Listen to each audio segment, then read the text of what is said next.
Selamat datang di Loropedia. Setelah berbagai pertempuran yang nyaris merenggut nyawa mereka, Han akhirnya menyadari bahwa musuh yang selama ini ia hadapi ternyata hanya sebagian kecil dari ancaman yang sebenarnya.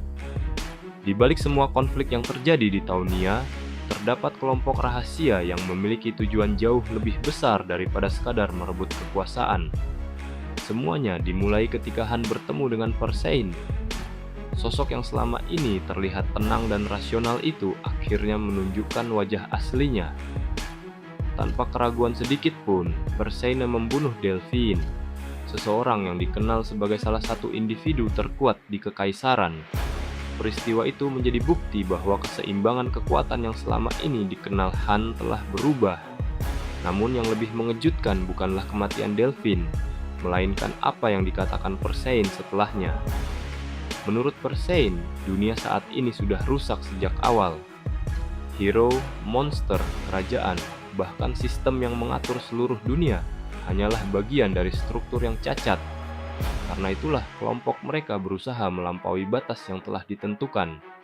Mereka tidak lagi ingin hidup sebagai pion.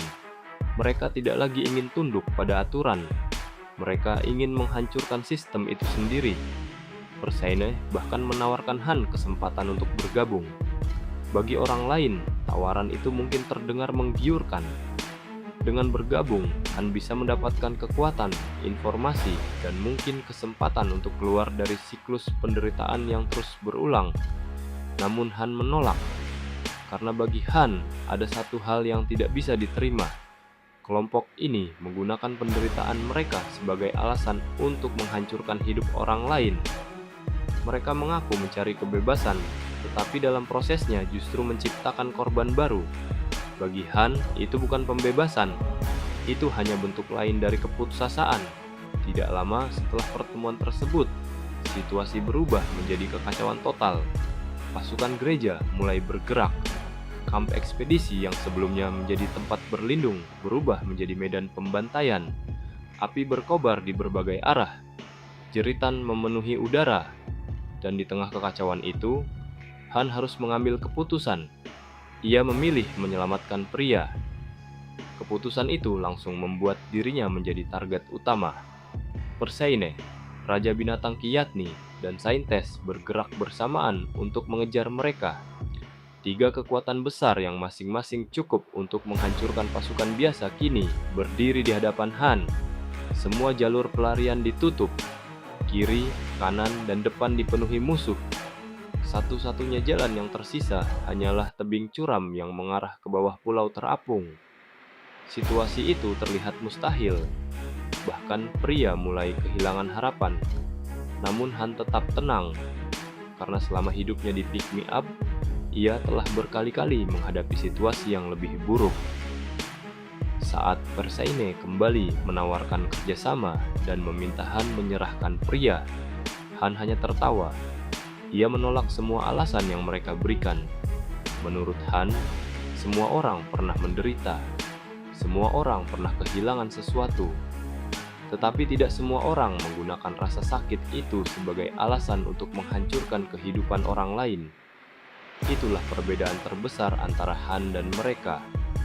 Han memilih menanggung penderitaannya sendiri, sedangkan mereka memilih menyeret orang lain ke dalam jurang yang sama.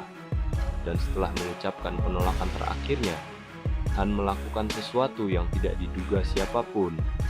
Ia menggenggam pria, lalu melompat dari tebing.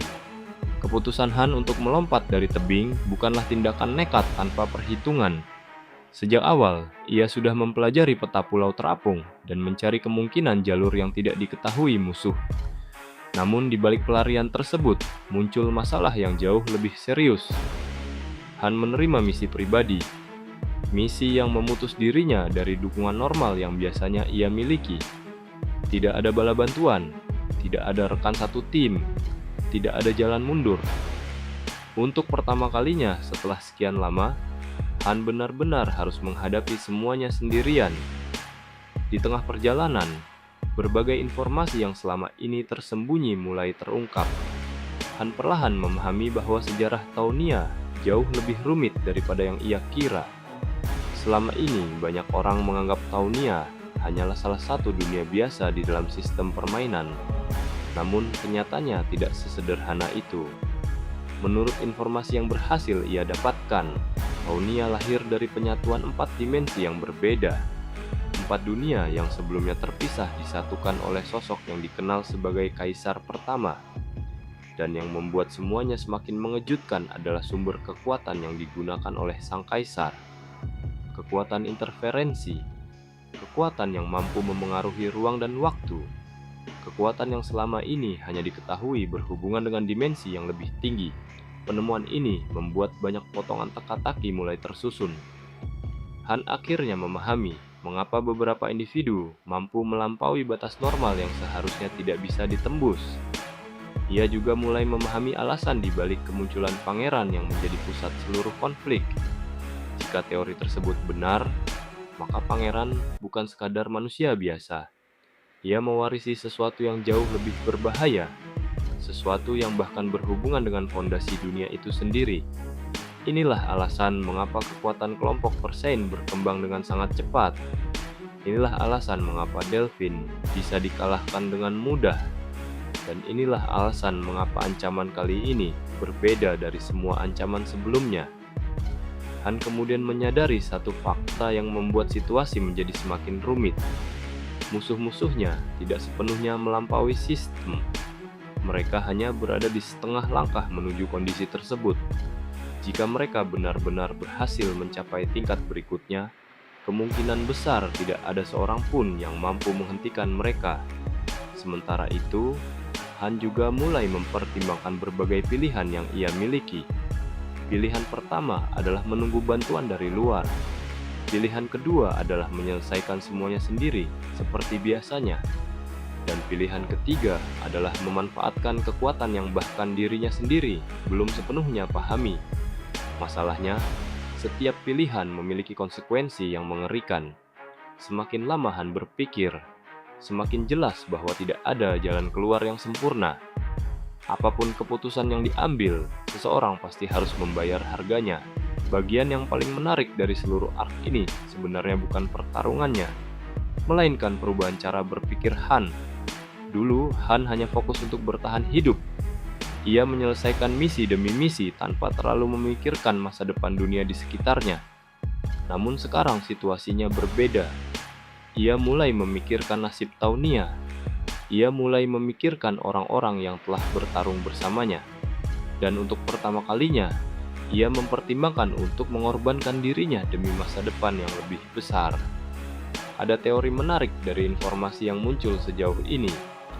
Jika pangeran benar-benar mewarisi kekuatan yang berasal dari Kaisar Pertama, maka konflik berikutnya mungkin bukan lagi sekadar pertarungan antara hero dan monster, melainkan pertarungan antara mereka yang ingin mempertahankan sistem dan mereka yang ingin menghancurkannya. Dan di tengah konflik itu, Han berada di posisi yang paling sulit karena ia memahami kedua sisi. Ia tahu betapa rusaknya sistem ini, tetapi ia juga tahu bahwa menghancurkan semuanya bukanlah jawaban. Inilah yang membuat arc kali ini terasa berbeda. Musuh yang dihadapi Han bukan hanya kuat secara fisik, mereka juga memiliki alasan yang bisa dipahami. Namun seperti yang telah ditunjukkan Han, penderitaan tidak pernah menjadi alasan untuk menghancurkan orang lain. Dan selama keyakinan itu masih ia pegang, pertarungan sesungguhnya baru saja dimulai. Jika kalian menikmati pembahasan seperti ini, jangan lupa subscribe ke Lorepedia agar tidak ketinggalan kelanjutan kisah Pick Me Up berikutnya.